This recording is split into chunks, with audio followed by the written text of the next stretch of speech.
it doesn't only look at ahimsa. The Niyamas also looks at non-stealing. You know, and we think, oh, I don't steal from people. But how about stealing people's ideas?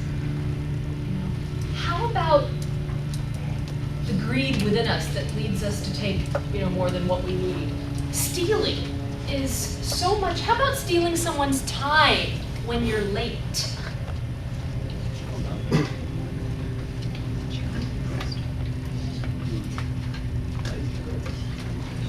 You're stealing someone's time when you're late. We don't think about stealing in such a profound way, right? So it's quite an interesting thing.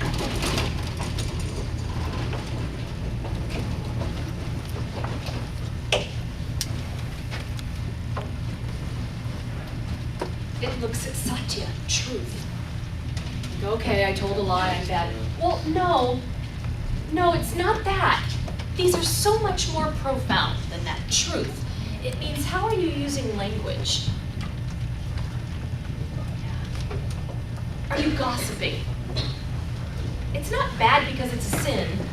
It's bad because it tends to promote suffering within the self and within the lives of your partners and in the relationships that you have.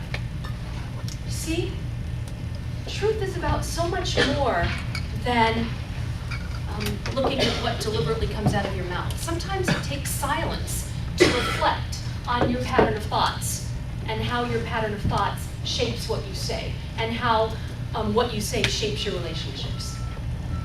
Making a false promise is a form of lying. And why is it bad? Not because it's a sin and the big, hand of God is going to come down upon you. No, nothing like that. Nothing like that. It's because you cause suffering. Somebody is waiting for you to fulfill your promise. And all the while you had no intention to do it, or you had no intention to call. You've, created suffering in the heart of that person. So these things it's pretty profound stuff, the Niyamas. It has to do with certain restraints on your behavior, because those kinds of behaviors keep you entrapped in bad, destructive habits. Does that make sense? So let's move on then. So the Niyamas is the first step, and the second step of the 8 steps are the Niyamas, not the Yamas, but the Niyamas.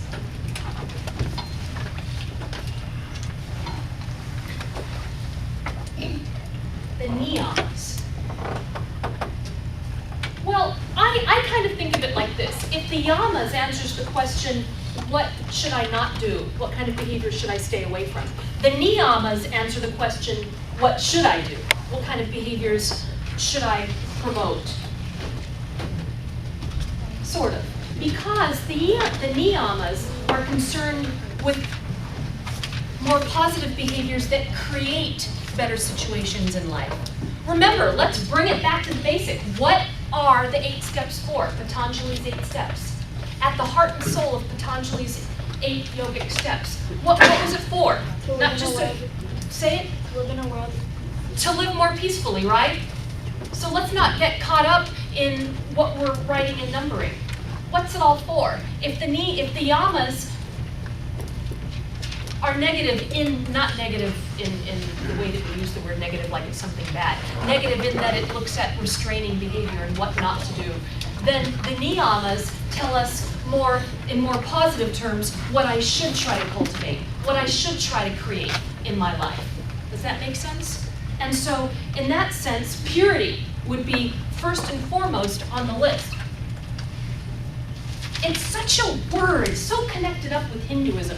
You hear the word so often in the context of Hinduism.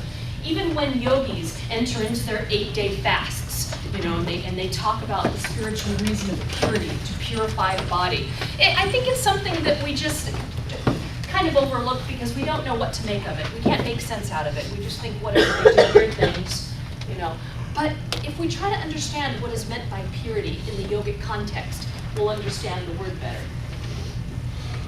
It means, what do you think of when you hear the word purity? Let me ask you. Clean. Clean, yes, clean. And if something is clean, it's simple. It's open and it's simple and it's not polluted.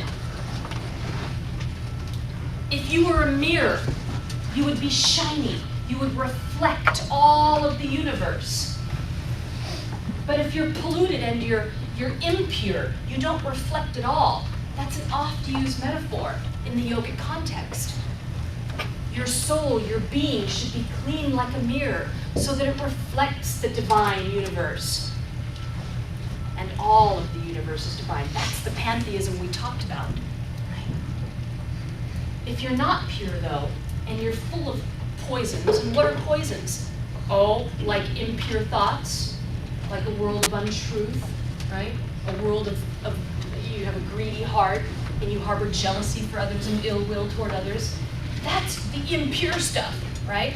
So to cultivate purity is something positive, something that you create.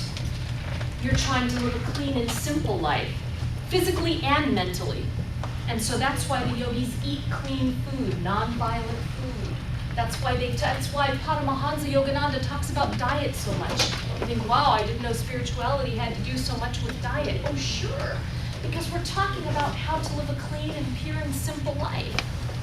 Not one where we're feeding off the violence in the universe and contributing to it, right? And fostering those bad habits that make ourselves sick at some point. Maybe not now because you're young and strong, but at some point, you know. Remember, they say some 80% of the diseases that we have as human beings are preventable. So that means we lead ourselves there. Why? Such is the grip of bad habits, Paramahansa says, like an octopus. Free me indeed, right? Yeah. Go ahead. Oh, so does that mean they're vegetarians or vegans? Because do they not eat animals then? In India, what you typically find is a willingness to consume dairy, but they don't eat meat. For example, in my city, there are 2 Indian vegetarian restaurants, right around the corner from me. So they definitely stay away from meat.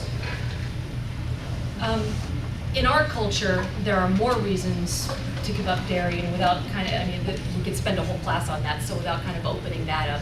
A lot of it has to do with the industry itself and the poisons that are put into, those poor animals to make them generate more than they're capable of generating, so they end up with diseases themselves and infections, and it's grotesque, so.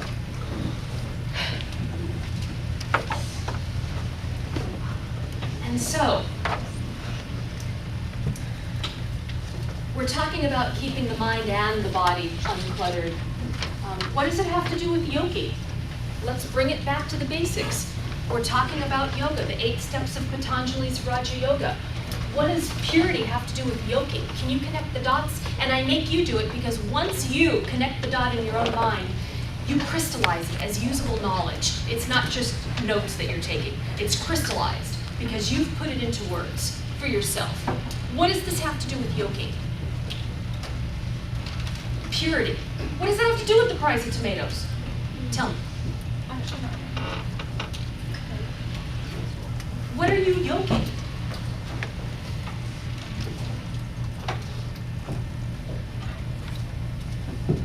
Maybe like the different parts of your mind. Not exactly. In the passage I read you from Paramahansa Yogananda, he talks about overcoming those bad habits, which are really just attachments. And what is a really bad attachment? An addiction. It's an addiction. And so when you overcome those attachments that keep us mired in greed, keep us stuck, keep us very, very separate from our goal of reflection of the divine, then we prevent ourselves from progressing on the spiritual path. But if I can conquer those habits, and I can live a pure life, and a clean life, then I can live as a mirror, brilliantly reflecting the divine that is my universe. And I am at that moment in connection. I'm yogi. We could, if we want to put it in that awkward phrase, I'm yogi, right? Connected up with, in union with, in a more elegant way. I'm in union with.